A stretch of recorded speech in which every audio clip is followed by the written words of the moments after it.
Tardes a todos, muchas gracias a todos por estar presentes, a los que están hoy aquí, también los que se han conectado por Zoom. Sabemos que estas fechas complicadas, bueno, el clima no colabora demasiado, pero les agradezco a muchos, mucho por estar aquí. Hoy teníamos en nuestra agenda la actividad científica mensual de noviembre, que correspondía haberla hecho el lunes pasado y que, bueno, por 2 actividades en la misma semana decidimos realizarla en el contexto de este evento, que incluye como segundo punto en orden del día el balance de la SUM y también la memoria de las actividades del año. Por lo cual, entonces, vamos a comenzar con la actividad científica. Para esta nos habíamos planteado abordar la marcación del lecho quirúrgico desde el punto de vista de los cirujanos, los ginecólogos, y la localización y la reirradiación desde el punto de vista de los radioterapeutas. Así que le damos la bienvenida entonces y las gracias por haber preparado esta presentación para poder discutir. Esto surge a raíz, bueno, de algunas discusiones en algunas de las unidades en las cuales nos ha tocado estas instancias de tener que reirradiar a algún paciente y bueno, también intentar entender cómo es la localización del lecho. Y bueno, ha surgido la inquietud y quizás la necesidad de ponernos de acuerdo, de hacer alguna sugerencia o alguna recomendación para que todos podamos hacerlo de la misma manera. Así que invitamos al doctor Acevedo. Okay. Me habían comentado para que pueda dar la primera exposición. Gracias, Carlos. Gracias, Kenella. Vamos a esperar un poquito que la tecnología, ahí está, nos acompañe. ¿Se escucha? Bueno, buenas noches a todos. Hoy vamos a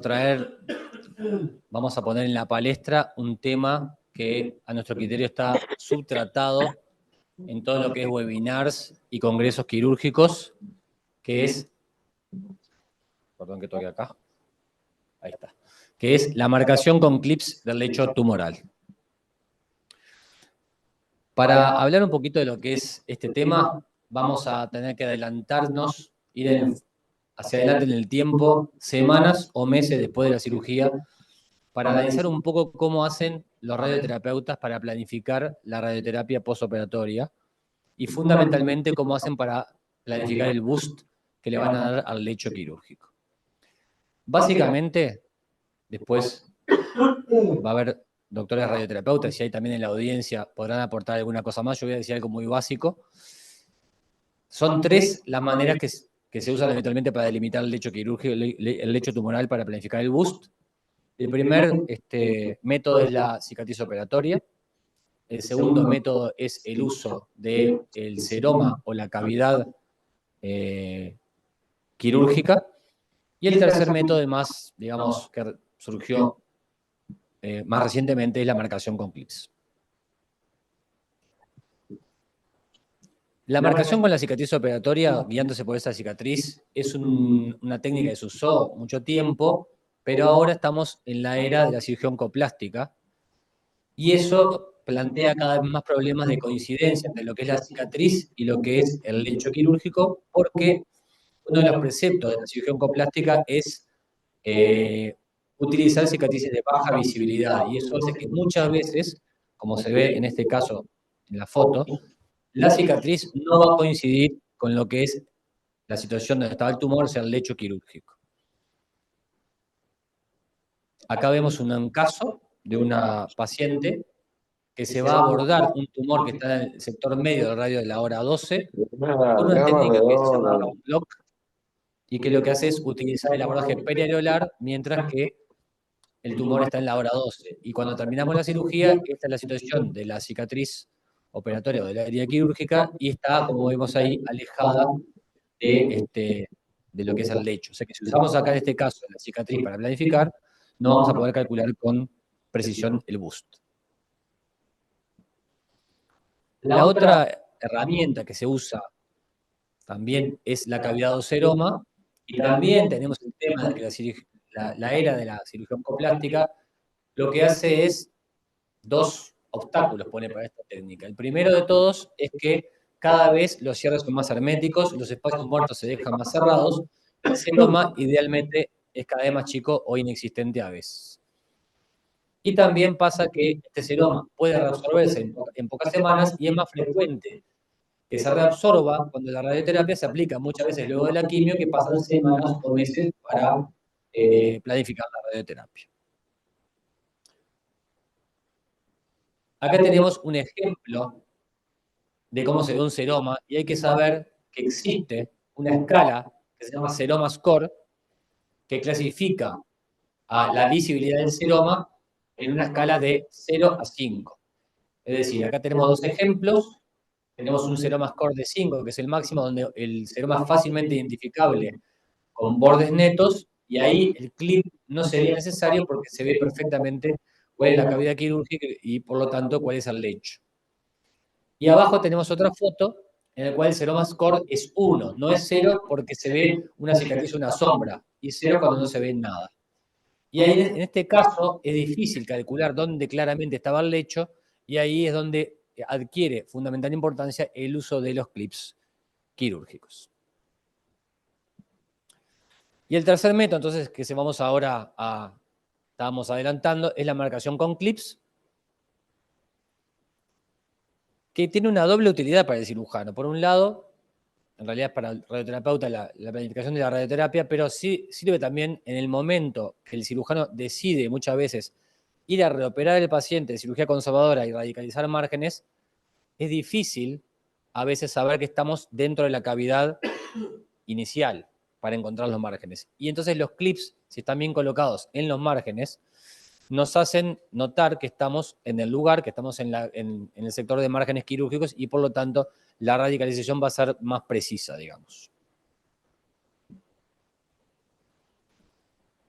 Una máxima que hay en radioterapia es que el volumen de tejido a irradiar debe ser el mínimo posible para limitar el daño al tejido normal.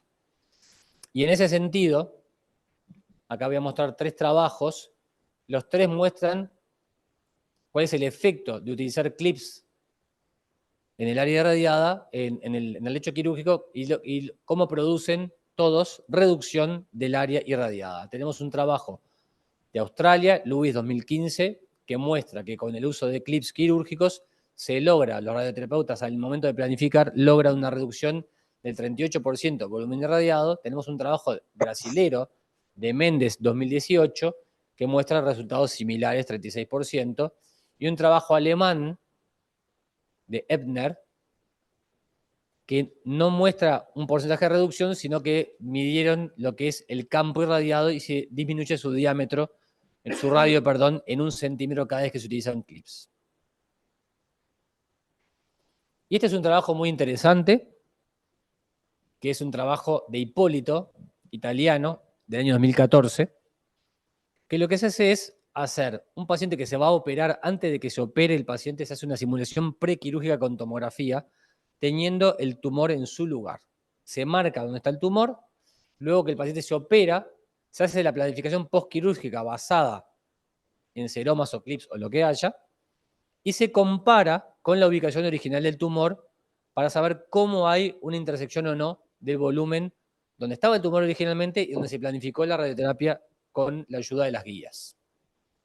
Y ahí se obtienen varios resultados, o sea, grados de intersección que pueden ir del mínimo, que es 0% de intersección de volumen, es decir, el tumor, el lecho está en un lado y se planificó la radioterapia en otro por error de marcación o de clips o porque el seroma fue mal interpretado, hasta un 100% en el cual vemos que el lecho tumoral está incluido completamente en el volumen de irradiación.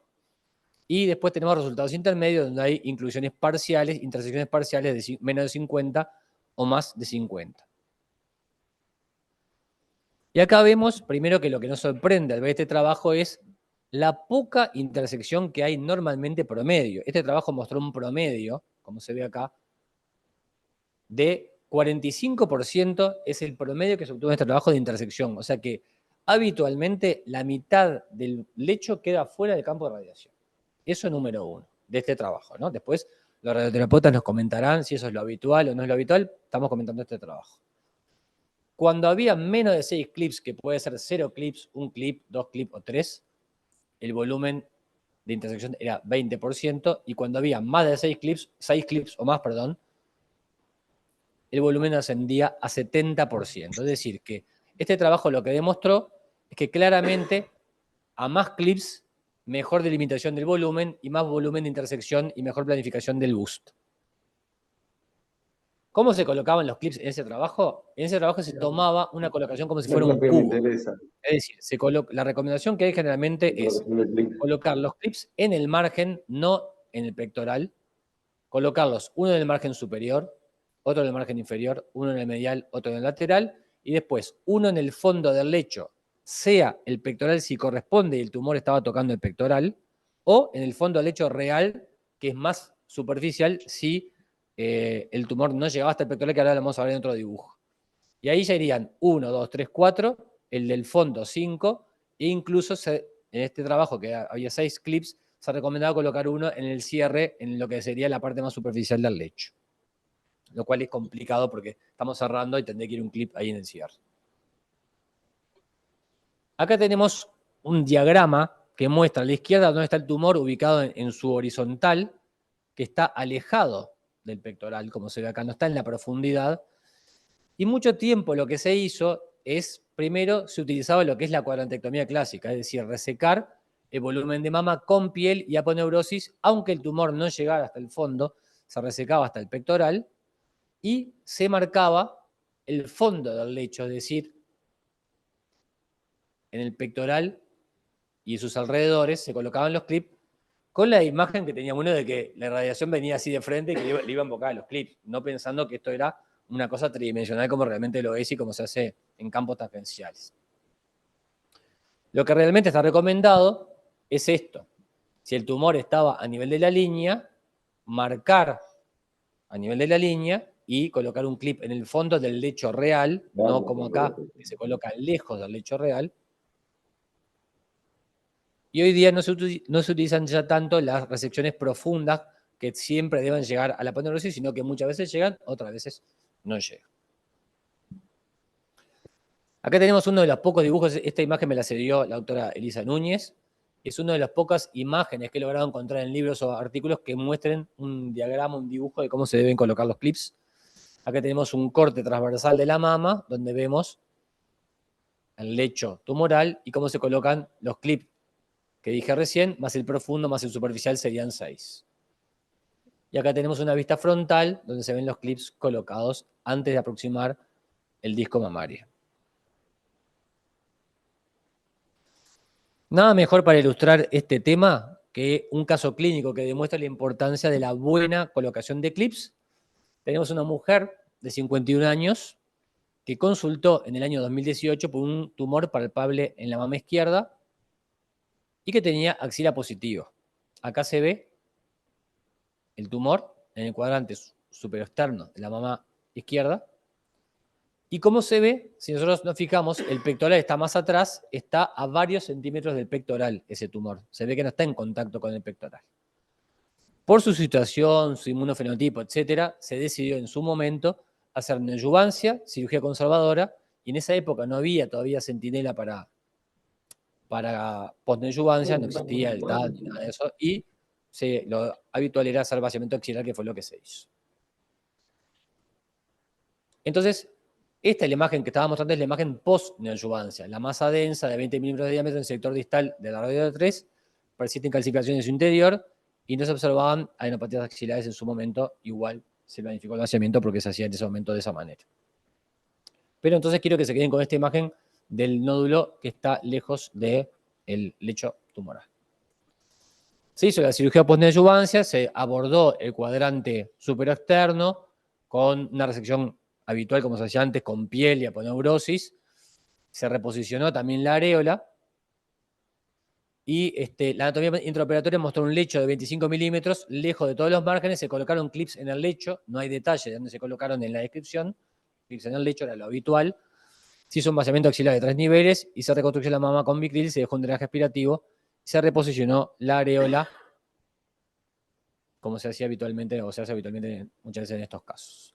Acá tenemos una foto en la cual se observa, no sé por qué se ve verde lo rojo, pero no hay bilis ahí, hay sangre. Se ve el pectoral en el fondo y cómo llegaba la cuadranterotomía, en este caso, hasta el pectoral. Se colocaron los clips y se cerró la incisión, se terminó toda la parte reconstructiva y un drenaje axilar. La anatomía mostró un lecho de 25 por 10 milímetros con una celularidad del 50%, la axila 0,35, un ganglio con cambios postnoyudanza que había respondido y que había sido seguramente el positivo. Y se planificó efectuar radioterapia por campos tangentes, incluyendo el territorio ganglionar axilar alto. Se planificaron 50 grays en toda la mama, más un boost de 16 gray en el lecho quirúrgico, en base a los clips, porque esta paciente, como vemos acá, tenía un seroma score 0. El seroma no era visible, ni la cicatriz tampoco, ni la sombra de la cicatriz, o sea que era 0, no se veía nada. La única guía para la planificación es el clip, que como vemos nosotros acá, el clip está adosado a lo que es el músculo pectoral, que ya habíamos visto que el tumor no estaba a ese nivel, sino que estaba más, digamos, superficial. Entonces aquí tenemos la planificación de la radioterapia y si vemos acá, donde dice, que me corrijan los radioterapeutas, donde dice lecho, me parece a mí que esta marca amarillo-naranja es lo que ellos interpretan como lecho en base a la marcación que se hizo. Bien. Se hace el tratamiento y pasa el tiempo y en el 2022, 4 años después, la paciente tiene una recaída local, se presenta en Ateneo y con radioterapeuta se decide la posibilidad de volver a efectuar una cirugía conservadora y reirradiar.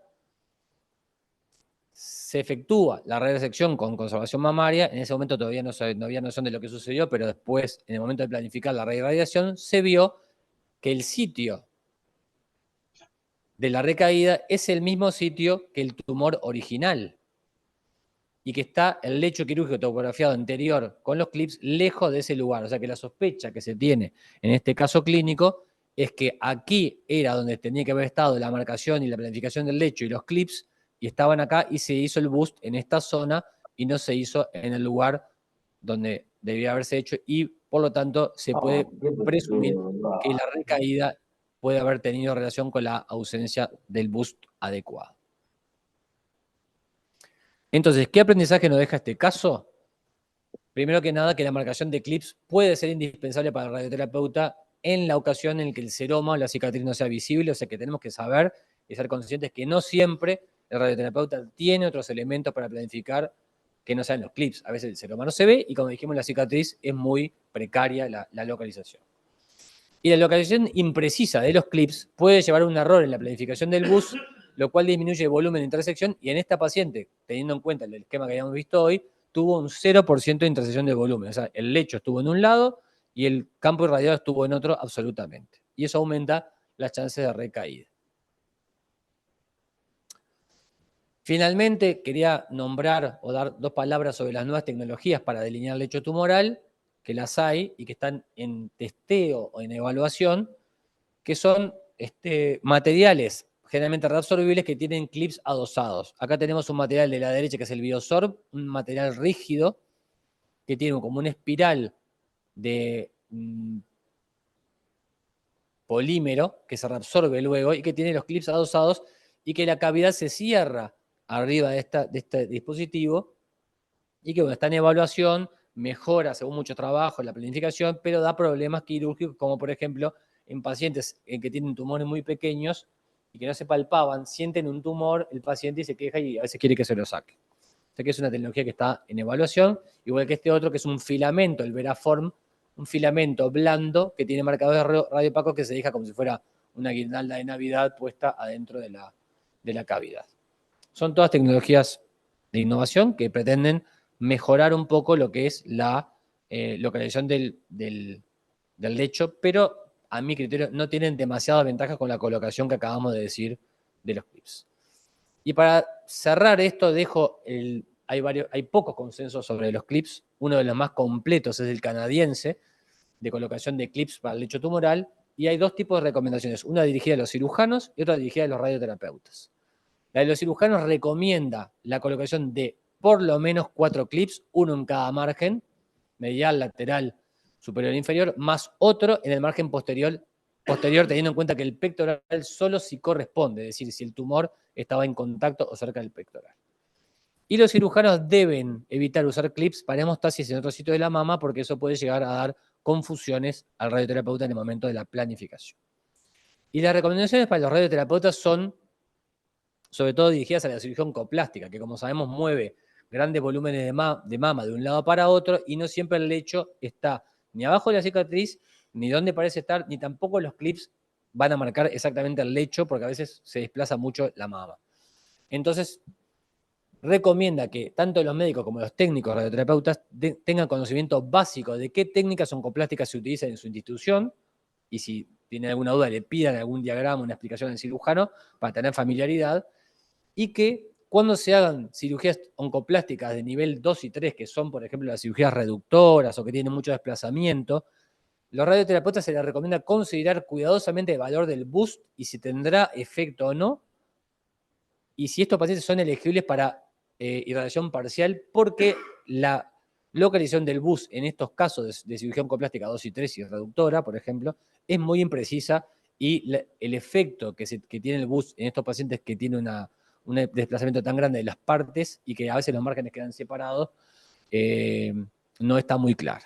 Así que se recomienda considerar cuidadosamente si se le va a dar boost y si se puede elegir para irradiación parcial a los pacientes con técnicas oncoplásticas nivel 2 y 3. Así que con este consenso un poco cerramos. Le damos las gracias por escucharnos en esta primera parte. Cualquier pregunta, estamos a las órdenes.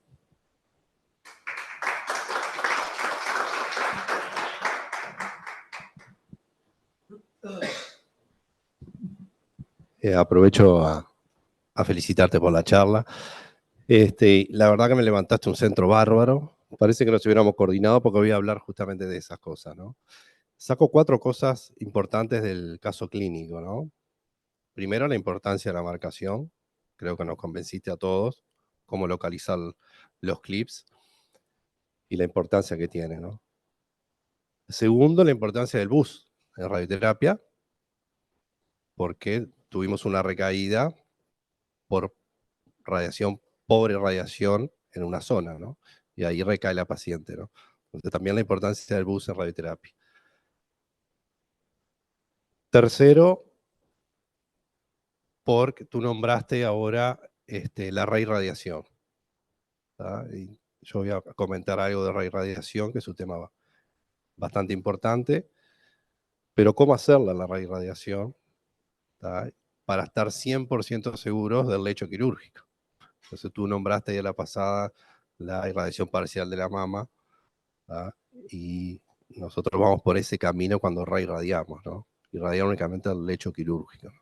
Así que bueno, ya aprovecho y sigo con el micrófono.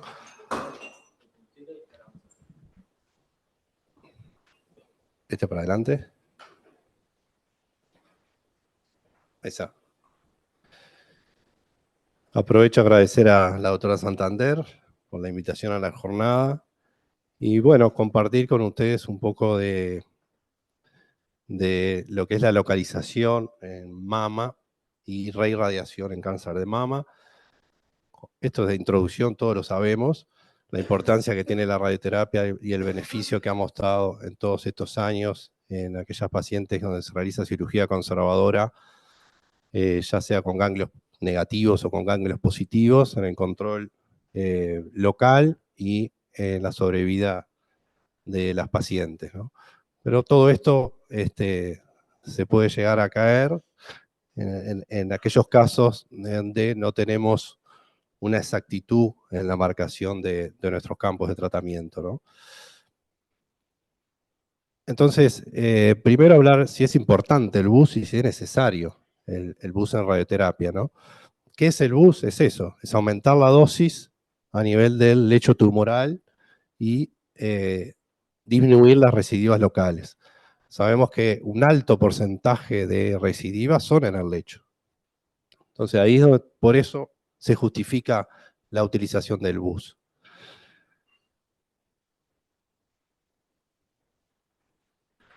hay varios trabajos que han demostrado el beneficio en los campos de sobreimpresión, donde uno aplica mayor dosis. Este es uno de ellos, fíjense, en los años 2000, donde se compararon varios casos de pacientes, 5.000 y pico de pacientes, se randomizaron con campos de sobreimpresión y sin campos de sobreimpresión. Y bueno, realmente, si bien son pocas las pacientes que recaen, realizando el campo de sobreimpresión, la recurrencia es mucho menor. Esto es para todo, perdón, vuelvo para atrás un poquito, esto es general para cualquier edad, ¿no? Ahora, si vemos las gráficas diferenciando las edades, vemos que la mayor respuesta está en aquellas pacientes más jóvenes, ¿no? Después vemos que las curvas empiezan a unir las pacientes más añosas, ¿no? De hecho, ya están saliendo algunos trabajos que de repente tratar de evitar el uso en pacientes más añosas, ¿no? Pero bueno, de cualquier manera, el grupo de edades en general se vio ese beneficio y ni que hablar en las pacientes más jóvenes, ¿no? Fíjense la cantidad de las recaídas, casi la mitad, se minimizan o se evitan con el uso del bus en radioterapia, ¿no? Entonces, bueno, lo que veníamos hablando ahora es importante saber con qué hacemos el bus y también dónde, ¿no? Ya habló el doctor de la localización. Este es un trabajo que hicimos nosotros hace ya mucho tiempo, cuando se usaba la cicatriz como campo de tratamiento de radioterapia en el bus. Y fíjense, a ver, puntero. Esto es el campo de radioterapia que usamos para hacer el bus, usando la cicatriz, y fíjese el campo que se usa cuando tenemos los clips.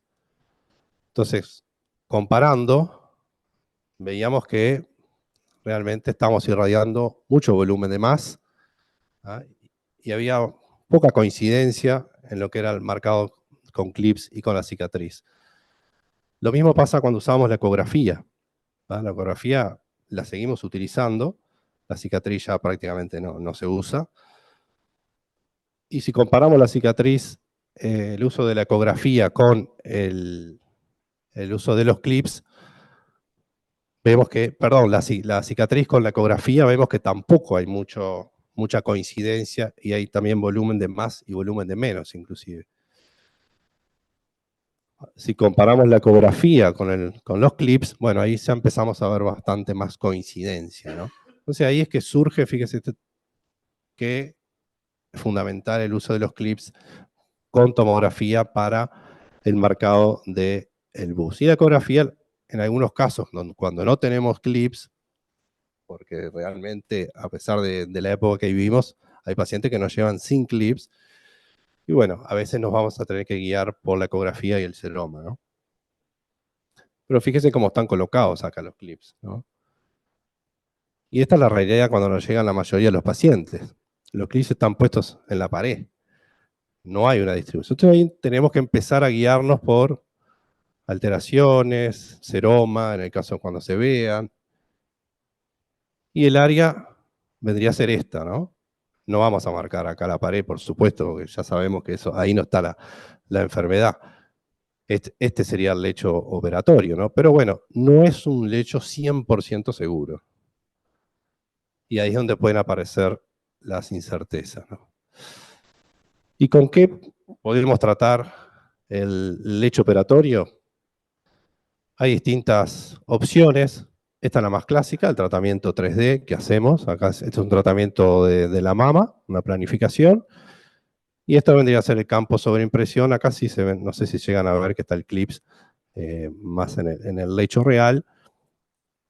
Pero como ven, si bien uno concentra la radiación en el lecho, hay una radiación un poquito más baja que también llega al volumen mamario, ¿no?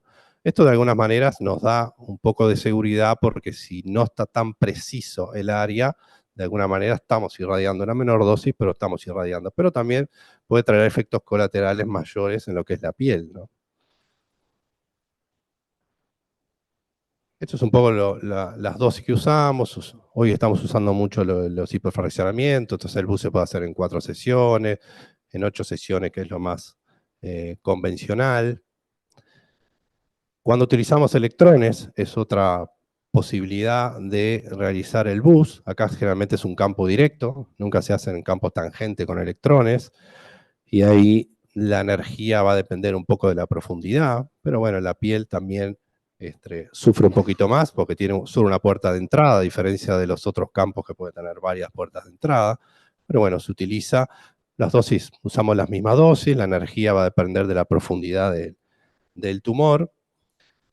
Lo utilizamos mucho, cualquiera de los dos, tanto los electrones como los fotones. Si comparamos, hay una mínima diferencia en cuanto a la homogeneidad de la dosis, y los electrones no son preferibles para aquellos tumores más profundos, tan profundos, ¿no? Ahora hay otras técnicas que tenemos la seguridad de estar 100% en el lecho operatorio, ¿no? Las intraoperatorias o la braquiterapia en vivo, ¿no? ¿Las usamos para bus? No. Acá lamentablemente no la estamos usando, ¿no? En otros países sí. ¿Por qué? Ahora después más adelante aprovecho a hablar de todo junto, porque en realidad son muy similares. Se usan de manera muy similar para lo que es el tratamiento de un bus o para hacer una irradiación parcial de mama, o en los casos que tenemos que hacer reirradiación.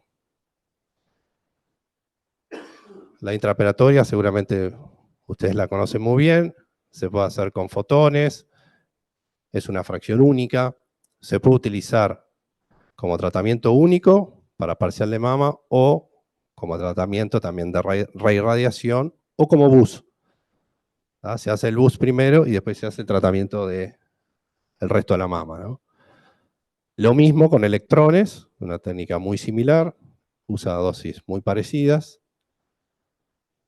Y la ventaja es esta, ¿no? Identificamos claramente el lecho operatorio, acorta mucho los tratamientos de radioterapia, pero bueno, la desventaja es el costo de esos equipos, ¿no? Entonces, ¿por qué me voy a centrar en la braquiterapia? Porque la braquiterapia es de bajo costo, es accesible y la podemos realizar, ¿no? Es una técnica donde se coloca el material radiactivo en el lecho tumoral a través de unas guías, y ahí vamos a tener una alta precisión, máxima protección de los tejidos sanos, aumentar la dosis terapéutica y hacer tratamientos mucho más cortos, ¿no? ¿Por qué la irradiación parcial de mama? Porque está visto esto, ¿no? Que las recaídas, las mayorías, son en el lecho operatorio. No es para todos los pacientes, ¿no? Hay guías para qué pacientes se pueden aplicar este tipo de tratamientos, las de Astro, las de Estro, fíjese, del 2009, y no han cambiado a la actualidad. Son aquellas pacientes, por supuesto, mayores de 50 años, tumores chicos, ganglios negativos. Sin duda es las que van a responder mejor, pero acá el beneficio está en acortar el tratamiento y tener una irradiación localizada, ¿no? Nosotros usamos braquiterapia intersticial, no usamos endocavitaria con el Mamoside,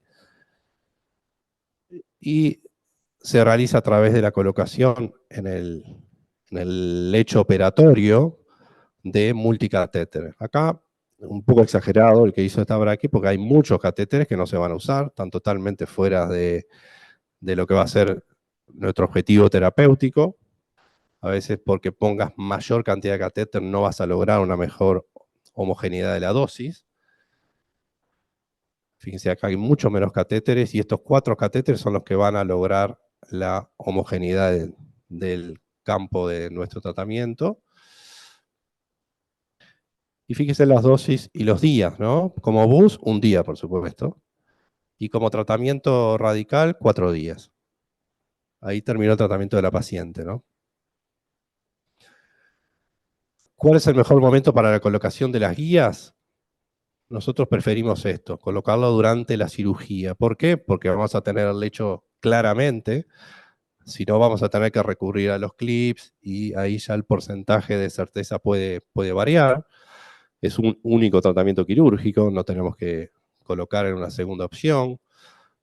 Los inconvenientes hoy, esto es muy relativo, porque en realidad con el patólogo en bloc uno sabe realmente los márgenes, puede variar un poquito, pero le vamos a hacer un tratamiento complementario.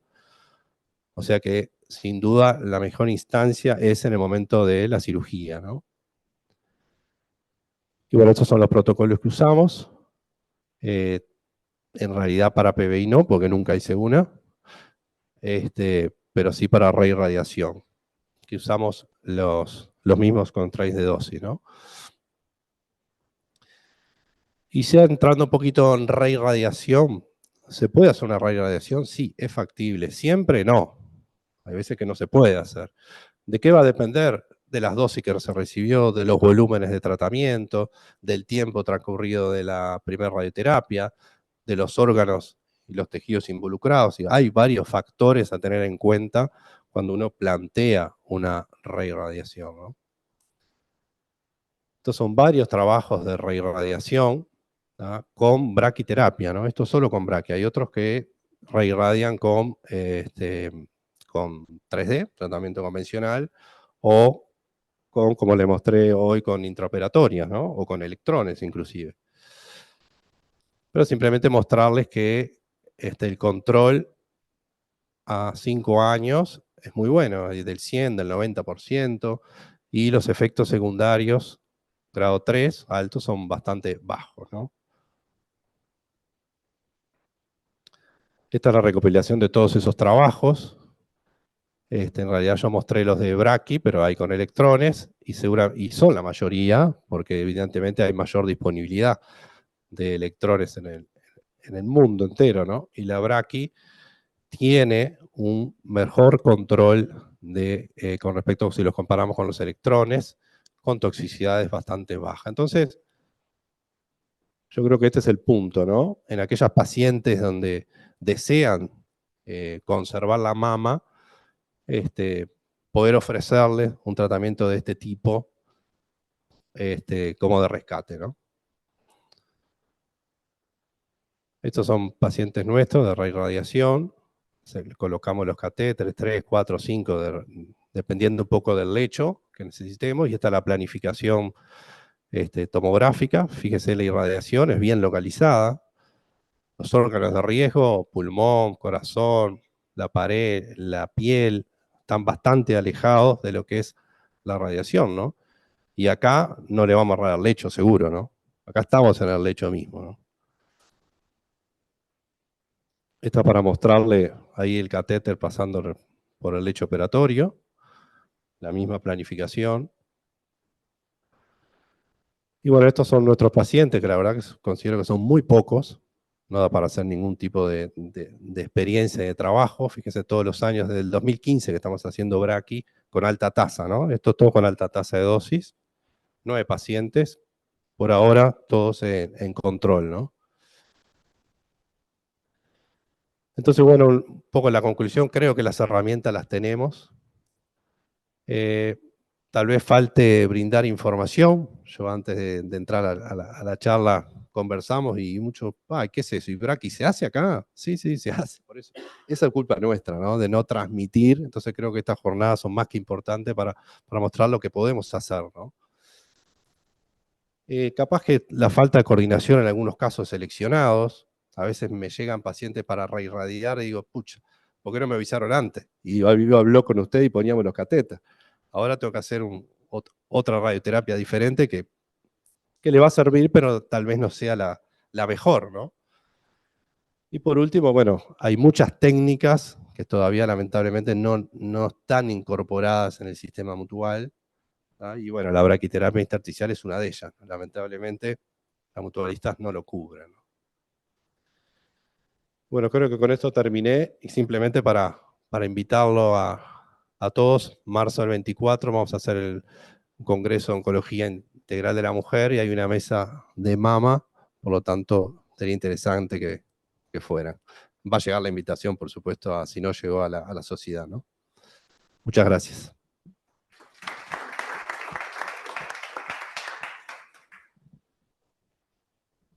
Muchas gracias, Mauricio. Bueno, muchas gracias a los dos. No sé si hay preguntas para el doctor Luongo. Carlos. Yo tengo una pregunta que tengo muy pocos pacientes vistos con irradiación parcial y braquiterapia.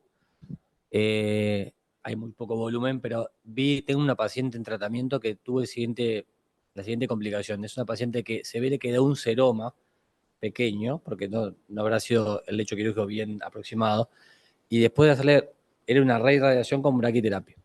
Después de hacerles la braquiterapia, lo que le pasó es que el lecho le quedó como acartonado, el seroma le quedó como acartonado, y nunca más se pudo colapsar el seroma. Entonces tiene un seroma crónico de hace más de 10 años que requiere dos veces por año punción y evacuación, y se vuelve a formar porque la pared está sumamente gruesa y no se... Eso lo ven a veces o lo han visto, es una complicación descrita. Sí, justamente, nosotros cuando hacemos la irradiación, tenemos que esperar, tal vez se hizo demasiado pronto, no sé qué tiempo pasó entre la cirugía y empezar el tratamiento, ¿no? Tenemos que darle mínimo 5 días, ¿tá? Para ver si ese seroma justamente se reabsorbe. Tampoco podemos esperar mucho tiempo, ¿no? 5 días, una semana. Cuando nosotros hacemos la planificación,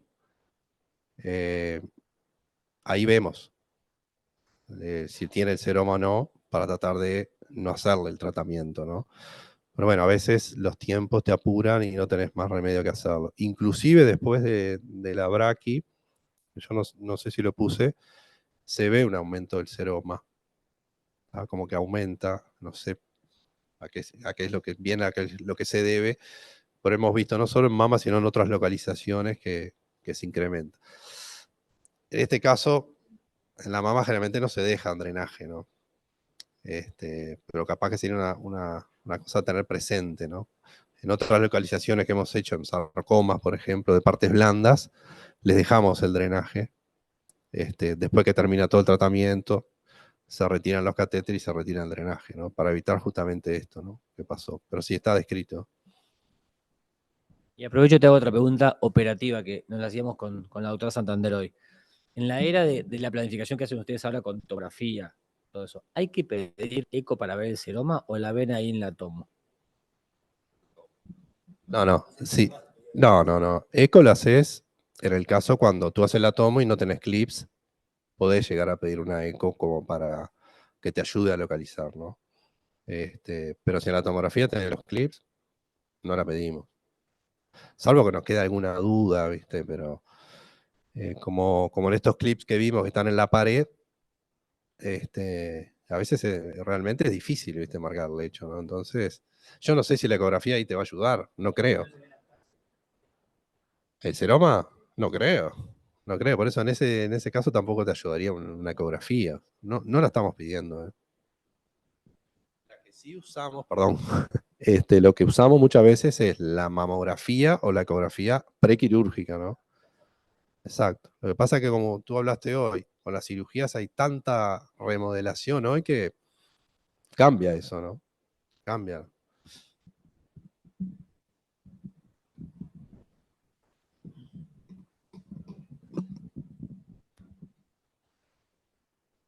No sé si es una pregunta o es la nuestra que quedó como...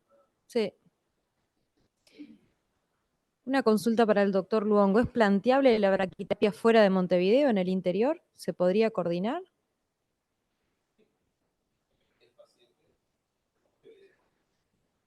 Porque hay que trasladarlo a Montevideo, porque el equipo, o sea, nosotros usamos alta tasa de dosis. En una época se usaba la baja tasa de dosis, viste que muchos de los trabajos que yo mostré son con baja tasa de dosis. Ese sí, porque nosotros podíamos transportar la fuente y llevarla donde quisiéramos. La alta tasa de dosis, la radiación, o sea, la pastilla, la fuente radiactiva está dentro de un robot. Y eso está dentro de un búnker. Es como si fuera un acelerador, chiquito, pero ahí está. Entonces yo no tengo más remedio que llevar la paciente al búnker. No, es posible. Yo he hecho muchos pacientes del interior.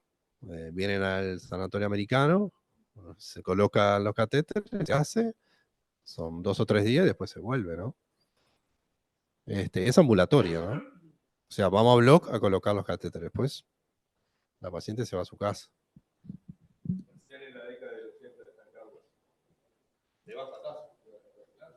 No me quería olvidar de agradecerle al doctor De Rosa que me cedió el caso y las imágenes tan ilustrativas que se veían al final, donde se veía la distancia entre el lecho inicial y el final. Así que muchas gracias, doctor.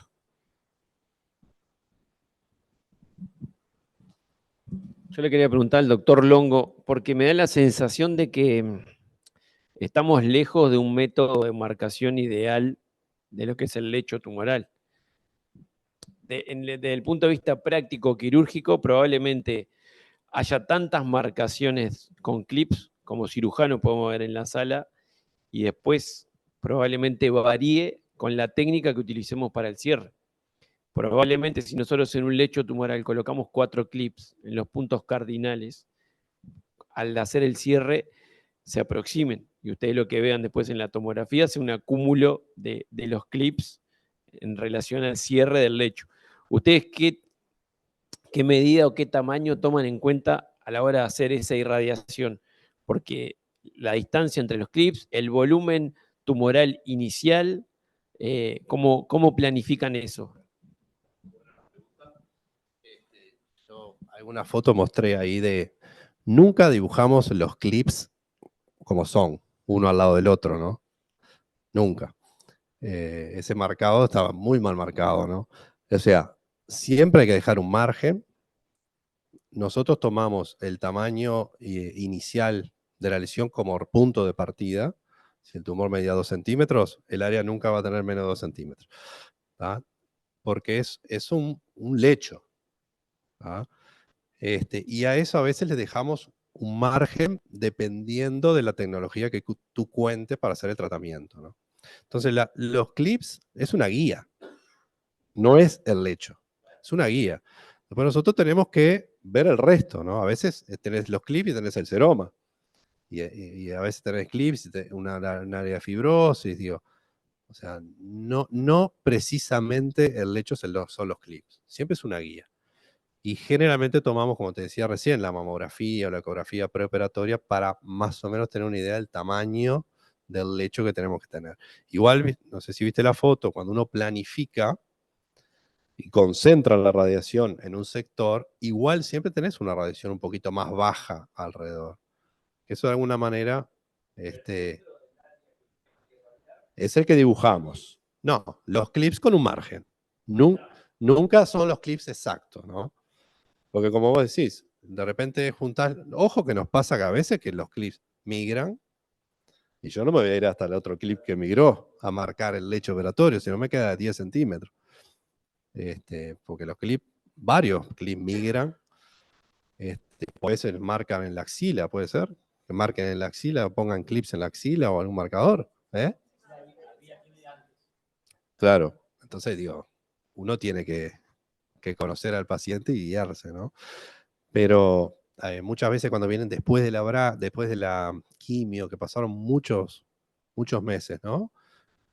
Se mueven los clips realmente, ¿no? Entonces, bueno, siempre es una guía. Un comentario quirúrgico, porque yo era uno de los que colocaba clips en el pectoral. Así me enseñaron cuando era chico y lo colocaba. Y el día que empecé a replanificar esto, leyendo un poco y viendo, el criterio que uso para dónde colocar los clips es el siguiente. Si a mí el patólogo me pide que radicalizar el margen, ¿cuál es el sector de la mama que yo radicalizaría? Bueno, ese sector es donde hay que colocar el clip. O sea, el sector que te quedó enfrentado a los 4 márgenes. Si te pide margen superior, margen inferior, medial externo, ese lugar que vos agarrás con la ALICE, ahí, y que lo liberaste, ahí donde va el clip. Porque ese lugar es donde estaba el margen. Y después te quedarán juntos, sí, pero ese lugar es donde estaba el margen.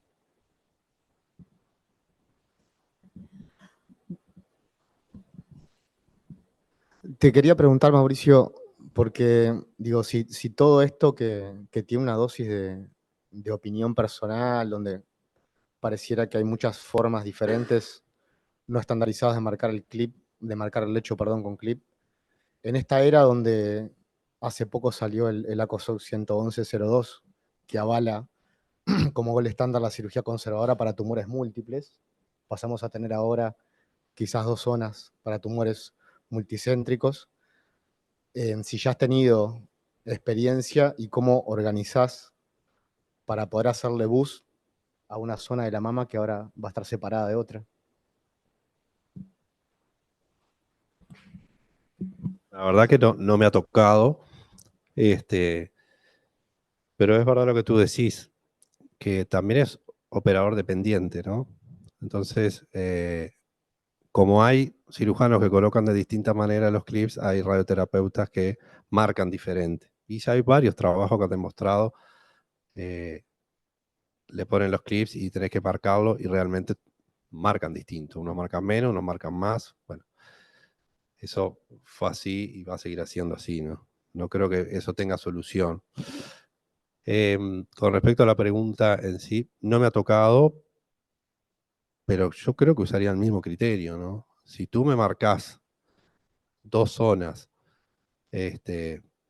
y yo tengo que bustear esas zonas, después veo en la planificación cómo lo hago. Porque de repente el mismo campo de tratamiento utilizo para las 2 zonas, si me quedé tan cerca, ¿no? Capaz que, en fin, en la planificación uno puede jugar con esas cosas, ¿no? Pero es posible. De hecho, nosotros cuando irradiamos metástasis cerebrales, tratamos varias por campos localizados en cada una. No tenemos que irradiar todo el cerebro. O sea, en este caso no irradiaría nunca toda la mama como bus. Iría a los distintos lechos. Bueno, muchas gracias. Creo que han sido muy ricas todas las preguntas y los comentarios que hemos hecho, así como surgió de ese Ateneo y que realmente y sinceramente, a ver, uno piensa, ¿no? En cada grupo o equipo multidisciplinario con los que trabaja y la pregunta se hizo o bueno, empezamos con los cuestionamientos de qué era lo que estábamos haciendo, si lo estábamos haciendo en todos lados igual. Y realmente llamó mucho la atención, para bien, para poder tener esta instancia, con estas discordancias tan claras que veíamos a tan pocas cuadras y a veces reiterándonos entre nosotros mismos en los equipos, de que quizás no habíamos abordado aún este tema y la importancia que tiene. Yo me cuestionaba que, bueno, la gran mayoría de las pacientes que nosotros tratamos son pacientes luminales, son pacientes que van a tener recaídas tardías y que hoy en día se impone probablemente la reirradiación de esas pacientes, como nos pasó a propósito de este caso, porque bueno, los que somos un poquito más viejos, en realidad antes decíamos, bueno, recaída, mastectomía, ¿no? Y eso ha cambiado el concepto y nos trae con esta problemática. Pensé también que quizás pudiera ser un déficit del medio, pero cuando empezamos a revisar los trabajos, la discordancia que hay en los trabajos de realmente los clips con el lecho es increíble. O sea, no sé qué les parece a ustedes, pero digo, 50% de discordancia. Y no es que en realidad quede un sector, sino que no coincide directamente. Cuando en realidad el 90% de estas pacientes van a recaer en el lecho quirúrgico, me parece que plantea un problema o al menos un tema a abordar bastante importante. Esto fue de alguna manera bueno, el punto de partida seguramente para que podamos seguir abordándolo. Yo también le agradezco a Alejandro de Rosa, Sofía, por el interés en el tema. Y bueno, los invito a continuar trabajando sobre este tema. Probablemente sea motivo como para que podamos preguntarnos, discutirlo entre todos los demás equipos y bueno, y por qué no, realizar una recomendación que unifique un poquito todos estos temas que hemos hablado. No sé si hay algún otro comentario. Bueno, si no nos queda dentro de los pendientes y pasamos entonces al segundo ítem del día, que son el balance y la memoria. Para el balance vamos a invitar a nuestra tesorera, la doctora Benedicta Caserta, a la cual le agradezco desde ya por su tiempo, por esta difícil tarea que a los médicos no nos gusta mucho. Así que muchas gracias, Benedicta. Bueno, buenas noches y gracias. Quiero darle las gracias a la doctora Santander por invitarme a acompañarlos en esta gestión. Bueno, y agradecer por otro lado a Elisa, que con su apoyo para poder terminar este balance, y al doctor Acevedo, que en los datos de la transición. Pasamos a verlos rápidamente, los números. Sí.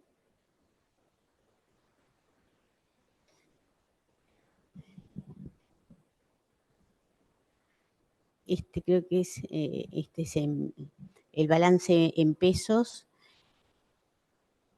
bueno, cuando se recibió un saldo que estaba registrado al 1 de noviembre del 2022 de 265.617 pesos, y después, bueno, figuran obviamente los gastos y los ingresos. Los gastos, en general, los mayores gastos son el mantenimiento de la página web, los gastos por Zoom, pero eso la mayoría son en dólares. Acá lo que figura es el mantenimiento de la página web, y los otros gastos grandes que hubo, como figuran allí, son los gastos por el curso de navegadoras, del diseño de los certificados, y como ven después los saberes, todos son por los ingresos de las cuotas sociales, que hasta marzo, abril, la cuota era 1.000 pesos, después se votó el aumento a 1.300, y bueno, figuran allí que fue un total de ingresos de unos 85.300 pesos. Con estos gastos de lo que se había recibido, por supuesto que hubo un aumento de los ingresos que da al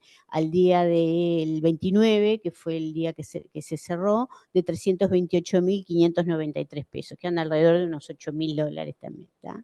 El próximo es el balance en dólares, que es similar. Se recibió el cierre el 1 de noviembre del 2022 de la gestión anterior, fue de unos $9.791,73, y como figura ahí, los gastos también, la mayoría son el pago digamos, del sitio web, los mantenimientos en general se pagaban en pesos, y los gastos por el uso de Zoom, y bueno, esos pequeños, todo lo de $2, etcétera, son digamos, las comisiones que cobra el banco por el uso de la cuenta corriente, ¿está? Gastos que sumaron $1.013,4, y bueno, no hubo ingresos en dólares. Lo que figura allí es por un pago que se realizó, que creo que había un saldo a favor, que por eso figura ahí como una devolución del doctor Acevedo de $15. O sea que en esta cuenta solo hubo egreso, que fueron esos, y da ahora al 29 de noviembre un total de $8.793,35. ¿Tá? O sea que al momento de hoy la Zoom tiene, digamos, un haber o un patrimonio de unos $16.000 más o menos. ¿tá? Bueno, muchísimas gracias, Benedicta. Esto es entonces con lo que contamos. Nos hemos portado muy bien, hemos tenido muy pocos gastos, salvo los necesarios en este primer año. Vamos a pasar entonces al balance de lo que fue la memoria de las actividades de este primer año de este ejercicio.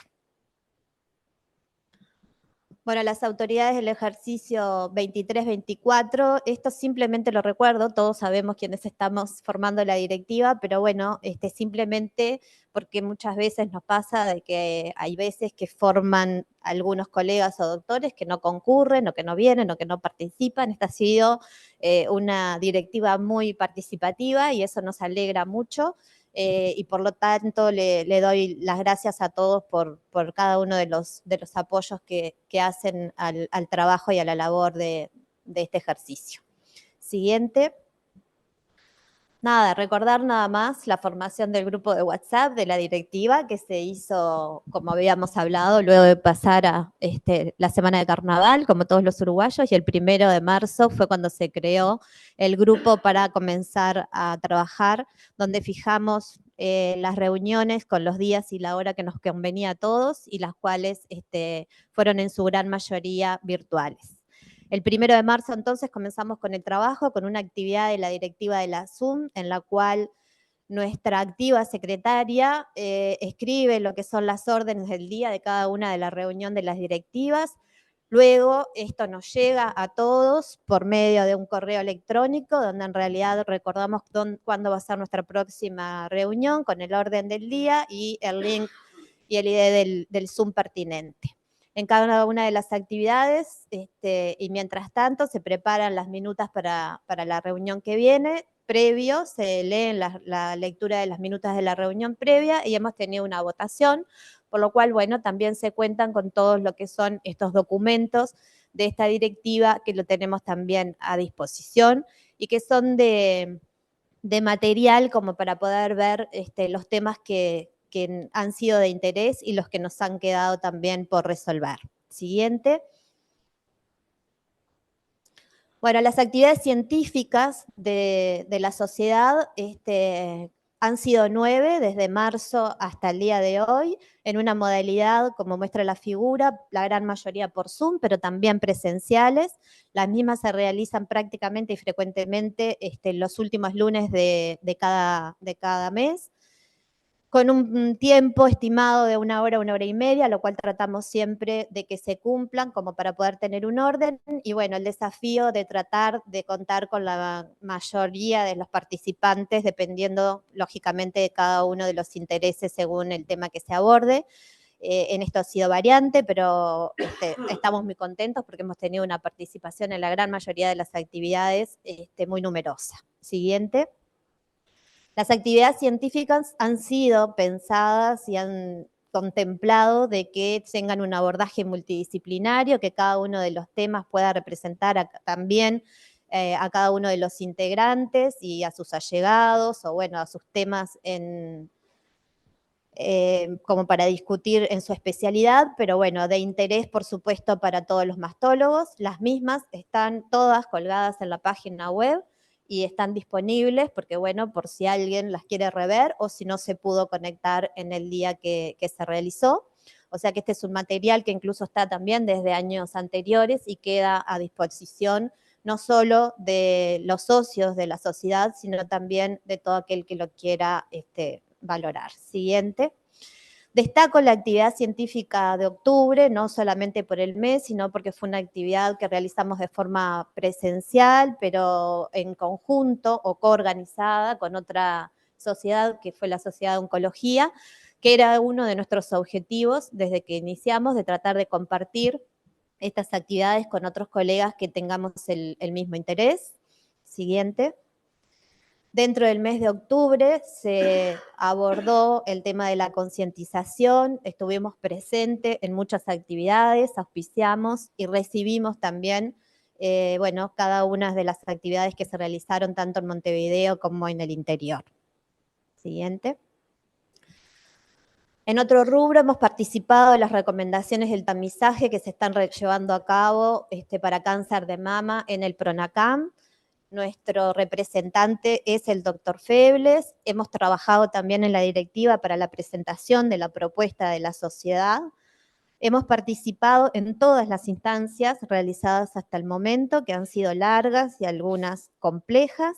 Hoy en día estamos discutiendo cómo se debe o cómo sería bueno abordar el tema de la inscripción de los grupos de riesgo.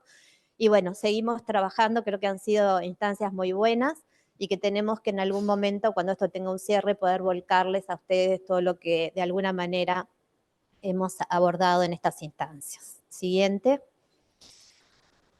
Hemos tenido actividad científica de la Escuela Uruguaya de Hemostología, donde también estuvimos presentes, que se realizó en el mes de abril del corriente año. Siguiente. Y también hemos participado de las actividades científicas que ha propuesto la Federación Latinoamericana. Estos fueron 2 eventos de revisiones de artículos que se hicieron en una primera y segunda instancia, en la cual participamos, digamos, de forma más pasiva, y en una siguiente instancia, a ver, para atrás, ¿no?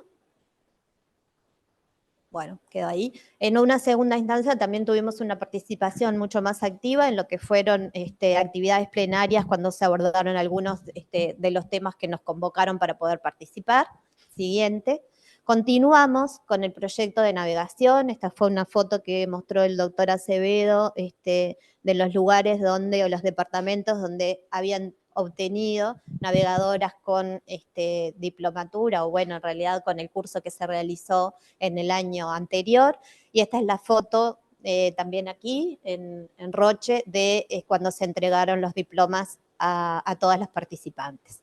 En este sentido, continuamos con el trabajo que conllevaba a lo que es la etapa de implementación, y hoy en día tenemos pendiente la visita que va a ser del próximo lunes al próximo miércoles, donde ahí les muestro cuáles han sido los centros que han sido seleccionados: el Hospital de Clínicas, el INCA, Comero, el Hospital Británico y el Centro Médico de Salto, que entre el lunes y el miércoles van a estar visitando estas 2 licenciadas, como para poder otorgar el reconocimiento y, bueno, conocer también en qué están en cada uno en su proyecto. La idea es poder continuar de alguna manera con este grupo que se ha formado. Hemos armado también un grupo de WhatsApp para que ellas se puedan comunicar, y también se ha generado un intercambio de experiencias que creo que hace a la actividad muy buena. Hay algunos perfiles que son en navegación, en screening, hay otros que son más en tratamiento, y bueno, todo esto se está intercambiando en lo que es información, y también creo que genera referentes a todo este tema en todo el país. O sea que, bueno, esto va a ocurrir entonces la semana que viene, que vamos a obtener la visita de la doctora Fernanda Pautasso con su equipo. Siguiente. Como pendientes, bueno, la actualización de recomendaciones del tamizaje de la SUM, que fue algo que quedó mencionado en algunas de las directivas y que lo tendríamos que retomar. Las recomendaciones de marcación del lecho. También se mencionó la eventualidad de poder tener discusión de casos clínicas con unidades de mastología o con colegas que practican la mastología pero que no tienen unidades, sobre todo colegas del interior. Y bueno, hemos también quedado con el planteo de bueno, intentar tener o una plataforma o una instancia para que este equipo multidisciplinario de la directiva y o de otros colegas puedan de alguna manera colaborar también en el manejo a distancia. Y bueno, un tema grande, pero que también ha sido muy sentido, es la certificación de la especialidad. Todos estos son temas que seguramente queden en la carpeta del año que viene y que tenemos que comenzar a abordar. Pero bueno, en términos generales, creo que cuando armaba esta presentación y reflejan un poco el cansancio que hemos tenido todos en este año, así que le agradezco muchísimo a todos, principalmente a Eli, porque bueno, el rol de la secretaría en estas sociedades es estresante, hay que sacar mucho tiempo, obviamente que no es remunerado, y creo que es un reconocimiento muy importante. También para Pablo, que se ha encargado este año de la difusión en las redes sociales, que también hay que estar muy atento y al día, y eso también insume su tiempo. Siguiente. Así que bueno, gracias, y no me resta desearles feliz año, feliz fin de año, y nos veremos seguramente con un nuevo mensaje de WhatsApp a fines de febrero. Muchas gracias para todos.